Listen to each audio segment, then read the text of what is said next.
दोस्तों, हम कई बार पूरा-पूरा दिन एक ही विचार में फँसे रहते हैं या ऐसे थॉट आते हैं बार-बार जो हमें बहुत परेशान करते हैं। तो कहीं न कहीं वो थॉट आपको कुछ कहना चाहते हैं और आप उसको समझ नहीं पाते हैं। और आप क्या करते हैं कि आप अपने माइंड में ही उस थॉट को, उस विचार को क्लियर करना चाहते हो या आंसर करना चाहते हो। तो कई बार आपका माइंड उस तरह का प्रोग्राम नहीं किया होता है। तो मैं हमेशा कहता हूँ कि जब भी आपके अंदर कोई आंसर आता है, तो आपके पास्ट एक्सपीरियंस या आपके पास्ट में जो भी मेमोरी है, उसके अकॉर्डिंग आपके अंदर से वो आंसर आ रहे हैं। तो इसका एक एग्ज़ाम्पल दूँ कि एक ही क्लास में 2 बच्चे हैं और दो बच्चे को जब खड़े करते हैं, तो एक आध बच्चा आंसर करता है और दूसरा आंसर नहीं कर पाता है उसी मैथ्स के सम का।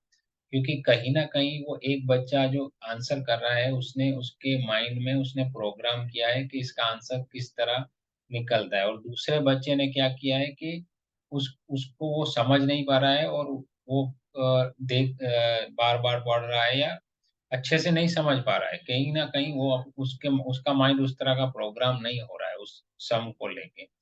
तो यहाँ पे आपको, जब आप अपने उस थॉट को एक बुक पे या एक पेपर पे लेके आते हो, तो आप अपने माइंड से उस प्रेशर को कम कर देते हो।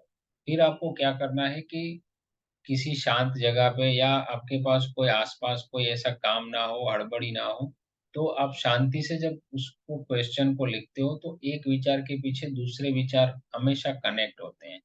तो आपका सबकॉन्शियस माइंड ही आपको हेल्प करेगा उसको आंसर निकालने में।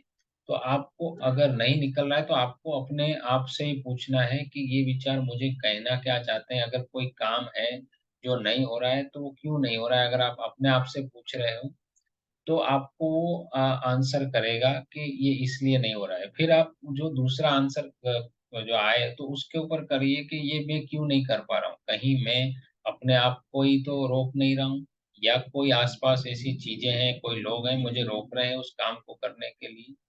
तो जब आप कोई चीज़ लिखते हो, तो आपको आपको क्लैरिटी होती है। तो आपको हमेशा कभी भी कोई भी विचार आए, तो उसको लिखना चाहिए। तो आई होप आपको वीडियो समझ में आया हो, तो लाइक एंड शेयर करना। Thank you.